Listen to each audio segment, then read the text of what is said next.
होली लागिरहेछ तपाईहरुलाई? हामीलाई हिजोसम्म चुनाव लाग्थ्यो, आज चाहिँ होली लाख। होली लाग्छ, होली पनि प्लस चुनाव पनि। होली र चुनाव एकैचोटि लागिरहेछ। हजुर, भनेपछि तपाईहरु भोट हाल्न एकदमै आतुर हुनुहुन्छ। आतुर छ। के छ कलेज जित्ने माहौल छ? चितवन 2 मा माहौल त अलि व्यापक बनिरहेछ, नयाँ नयाँ पार्टीहरुको उदय भइरहेछ, नयाँ नयाँ नेताहरु आइरहनु भएको छ, अहिले पुराना नेताहरु पनि लागिरहनु भएको छ। के छ? पुराना पनि नयाँ पनि कसलाई भन्ने, सविता पुरानै हो, रेणु पनि पुरानै हो, अनि हाम्रो बरु अहिले भर्खरै उठ्नु आएको नयाँ हो। मान्छे नयाँ भयो नि, मान्छे त नयाँ हो नि त, भर्खरै उठ्नु आयो नि त हाम्रो बहिनी त। को मीना खरेल के? मीना खरेल चितवन 2 बाट। हजुर, तपाईहरु नेपाली कांग्रेस खाता, तपाईहरुले भोट हाल्दै हुनुहुन्छ यस पार्टी? हजुर, मान्छेले अहिलेसम्म हामी रुखमै हालेरै आएको। यस पार्टी के छ? यसपालि रुखमै हो हामी त हाल्ने। रुखबाटै कांग्रेसकै रगत घुमेको बाबुबाजे पालादेखि त्यस्तो हो, मान्छेले रगतको खोलो बगाएको होइन। आन्दोलन अब भयो भन्छन्। हो आन्दोलन त हाम्रो कांग्रेसले गरे होइन नि त बाबु। होइन, पार्टी कांग्रेस भए पनि यसपालि परिवर्तनको पक्षमा लाग्नु पर्छ। घण्टी बजाउनुस्, पार्टी नछोड्नुस्, तपाई कांग्रेसको झण्डा उचालिराख्नुस्, तर मतपत्रमा गएर घण्टी बजाउनुस् भनेर मीना दिदीको प्रतिस्पर्धीले भन्नु भएको छ। त्यो मञ्चमा भन्दै हिँड्नु भएको छ। अब के गर्ने होला ल भन्नुस् त? उहाँले भन्ने कुरो उहाँहरूले राख्न पाउनुहुन्छ, उहाँको अधिकारको कुरो हो होइन। यो चुनावमा सबको अधिकारको कुरो हुन्छ, तर राख्ने नराख्ने हाम्रो विचार हो।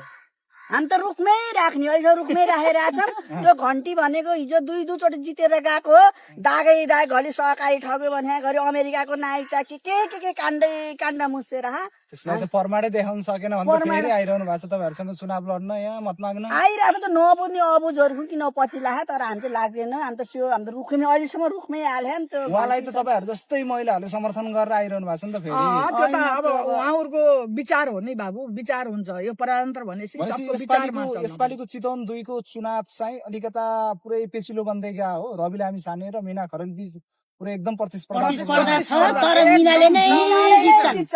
मिनाले नै जित्नुहुन्छ। हामी ढुक्क आनन्द खुसी छौँ। उहाँ यहीँ जन्मेर समाजसेवी महिला हुनुभयो बाबु। उहाँ निष्कलङ्क, अहिलेसम्म यति नेताहरूलाई दाग लागिरहेको छ नि, तर उहाँलाई कुनै किसिमको दाग पनि छैन। त्यस्ता बुढाबुढी अनाथ बच्चाहरू, यस्तो बाटामा बच्चा पाएर पनि त हिँडे खाने महिलाहरू कतिपय होइन। त्यस्तो बच्चाहरूलाई लगेर पढाएर अस्ति भरर भाषण गरिन्थ्यो नानीले। उहाँले पढाएको नानीहरू अहिले डाक्टर इन्जिनियर बन्दैछन् भनेपछि त्यस्तो व्यक्तिलाई छोडेर हामी आँखाचिम्म गरेर उहाँलाई दिने हो। विद्यार्थी जीवनदेखि पनि नगरिकन एउटा लेडिज मान्छेले होइन, हामीले त बच्चादेखि मिना दिदीलाई चिनेको हो क्या, चिनेको नाता पनि छ हाम्रो होइन। एउटा राजनीति मात्रै नभएर अब हाम्रै गाउँठाउँको दिदी हो, धेरै गर्छ बाल बहु संस्थाहरू भए, महिला दिदी बहिनीहरू। राम्रो काम गर्ने जस्तो रविले राम्रो काम गर्छ भने अरूले आशा गरेन नि त। हाम्रो त गरिसके मान्छे हो नि त, उहाँ त गरिसकेको हो नि त। उहाँ त गर्ने 2 चोटिसम्म भयो, गृहमन्त्री हुनुभयो। रविले साँच्चै भन्दाखेरि रविले मलाई पहिला यो दानबहादुरले लयो नि, हामी ढुङ्गा हान्न पनि गएको हो कि चौकीमा। अनि राम्रो गर्ला बिचारा एउटा निर्दोष एउटा छोरालाई यसरी चाहिँ नि राख्यो भनेर भन्यो। पछि मरासिनीको काण्ड आयो, अनि त्यहाँबाट फेरि उहाँले के भन्नुभएको थियो भने म संसदमा गएँ भने पहिलोचोटि निर्मला पन्तको त्यो चाहिँ नि काण्ड चाहिँ त्यो फाइल मैले बाहिर निकाल्छु भनेर भन्नु। हत्यारालाई जनताको सामुन्यमा त्यो मान्छेलाई खडा गर्छु, मलाई अति खुसी लाग्थ्यो। त्यो खुसी चाहिँ नि उहाँले राख्न सक्नु भएन क्या। उहाँले त खोइ त अब त्यो निकाल्दै निकाल्नु 2 चोटि अझै पनि धरोटीमा निस्किनु भएको छ। अझै पनि गरेको भए हामी रवि रवि रवि भन्थ्यौँ, अब भन्दैनौँ। जाने युवा निकाल्छु यसपालि मीना खरेल दिदीलाई। अब हाम्रो मत चाहिँ नि सदुपयोग भए पनि होला, नभए पनि नहोला।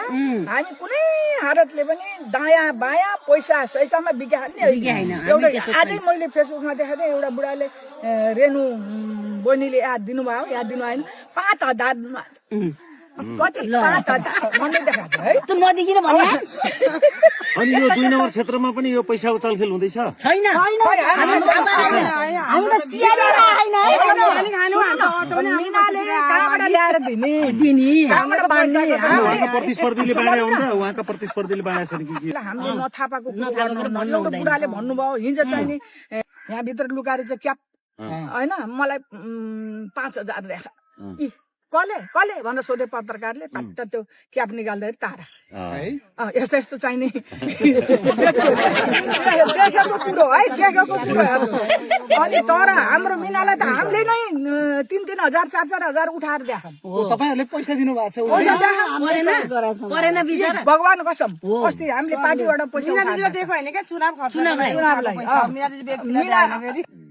उल्टो देखाम कि देखामला हामीले मतदाताले उल्टो पैसा लिनुपर्ने ठाउँमा तपाईहरुले फेरि उल्टो उम्मेदवारलाई पैसा दिएर जिताउँदै हुनुहुन्छ यसपालि।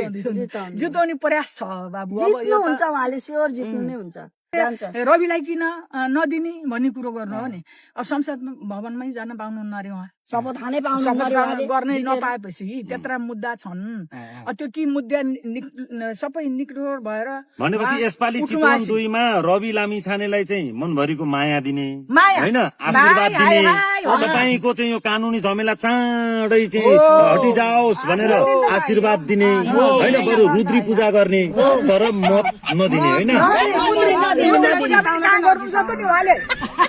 ओइलामुखी नाटक गरेर पूजा गर्न नत्र सबै क्रिस्चियनहरू उहाँकै पछाडि रहेछन् हामीले बुद्ध नम्र मत चाहिँ नदिने अरू सबै गर्ने मत नदिने हो नदिने मत त दिँदै नदिने हामी त मिनालाई दिने हो क्लियर भएर आयो भने अब राम्रो मान्छे पछि बढेछ त्यो पनि हुन सक्छ नि हैन भोलिको दिन यो अब अहिले धरोटीमा निस्किनु भयो त उहाँ तपाईलाई त अब गाली नै गाली आउने भयो नि त रासोपा गाली गरे पनि हामीलाई केही हुन्न बाबु अब गाली त जहिले पनि एकलाई सपोर्ट गर्दा एउटाको गाली त पाइन्छ पाइन्न र हामी झन्डा बोकेर हिँडिरहेको त्यसै झन्डा बोक्दाखेरि हामीलाई गाली होइन फेरि हामीले गाली पनि गर्दैन गाली गाली गरे हामीले बचाउँछौँ किनभने हामी त्यस्तो उग्र होइनौँ हाम्रो नेपाली कांग्रेस उग्र हुन्न ल ठिक छ ल